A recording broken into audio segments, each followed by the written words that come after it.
Την Παρασκευή 18 Φεβρουαρίου, η βουλευτής Κάρολιν Μαλόνι, το εμπορικό επιμελητήριο Queens και εστιατόρες και προμηθευτές από όλη τη Νέα Υόρκη φιλοξένησαν μια συγκέντρωση ενθάρρυνσης του Κογκρέσου με στόχο την ψήφιση μέτρων και τη βοήθεια του κλάδου σύντησης. Το συλλαλητήριο πραγματοποιήθηκε στον εξωτερικό χώρο του Court Square Diner στο Long Island City. A lot of folks think that this insipid COVID pandemic is over, and it is not. So there's about 27,000 restaurants in the great city of New York. 27,000. 6,000 in Queens.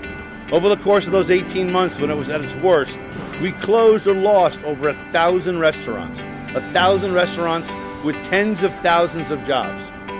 Thanks to folks like Congresswoman Carolyn Maloney and others from the Queens delegation, including Grace Meng and Greg Meeks, we were able to get some funding from Washington to help our restaurants. At this time, there's a number of bills being presented in Washington, D.C. by our leader, who is a champion for small business. Her name is Congresswoman Carolyn Maloney, and I'm going to introduce her, allow her to come to the mic. We have some more speakers. I'm Congresswoman Maloney. I represent 3 boroughs, beautiful Queens, beautiful Brooklyn, and beautiful Manhattan. And some members of Congress represent the steel industry or the coal industry. I represent the restaurant industry. In my district alone, there are more restaurants than most states. It's a major business. People come to New York to go to our restaurants. People work hard. They go out to eat a lot. They are really a major economic driving force for employment, for economic development, a major fabric of our city. And during the pandemic, it was hurt dramatically. We lost so many restaurants. Many were not able to come back. If restaurants fail, the community fails. And if the community fails, the city fails and the country fails. The number 1 employer in America is the federal government. Number 2, collectively, is independent restaurants in America. How do you let that fail? You can't. So I applaud you for the work you're doing, for the attention you're bringing. For every dollar you get, we need twice as much. These people are working hard. We all work hard. And I can tell you, this city, this state, this country will get through this pandemic. I don't know if the steel industry is going to win or big box supermarkets going to win, but the food industry will win, and we are on the winning team. We are so fortunate to have Congresswoman Maloney as our Congresswoman. You look at the things that are proposed today, these are the real nitty-gritty things that make a difference. It's not just dollar figures, it's insurance, it's details about how the programs work. We work hard one-on-one with businesses to help them apply, to help them deal with these different programs, and it is heartbreaking when they cannot access them when they need them. This pandemic has been a series of waves, but it's been a series of gut punches to our restaurants and food industry and caterers and everybody in hospitality. And we have thousands of businesses in this area that relate to that.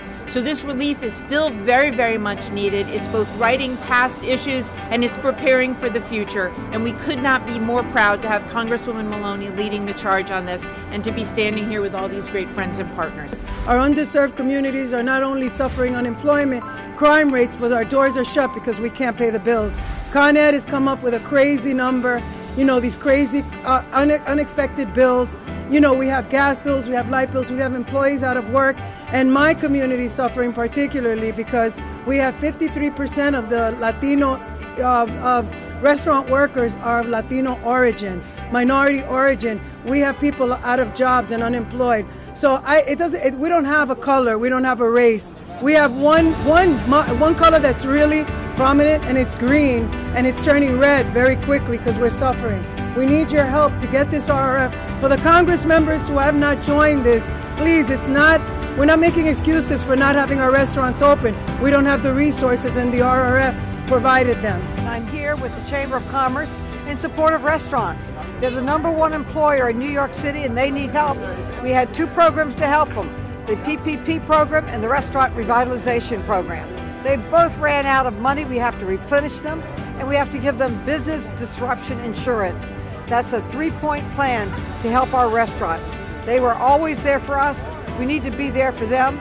They were closed down. And that made even more of a burden on them. Government needs to help. Today's event was about bringing funding to the restaurant business. This industry was devastated by COVID.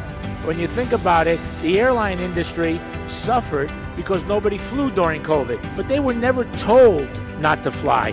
The restaurant industry was told to close, shut their doors. We put billions of dollars into the airline industry, and we're just thinking about the restaurant industry in a different light. We must bring attention to it. We must put a spotlight on it. We must help these people, to help our communities, to help our cities come out of this thing stronger and better than ever. As a proud Queens native, it was an honor to bring people together from all different walks of life throughout the great city of New York, regardless of ethnicity and background, to come out here and fight for more government aid to help our restaurants and bars across the great city of New York. The RRF is an opportunity for, it doesn't matter what restaurant you are or what restaurant you own, to get that money, to get you, it's a grant. You don't have to pay it back. We're already in debt with the SBA for 30 years.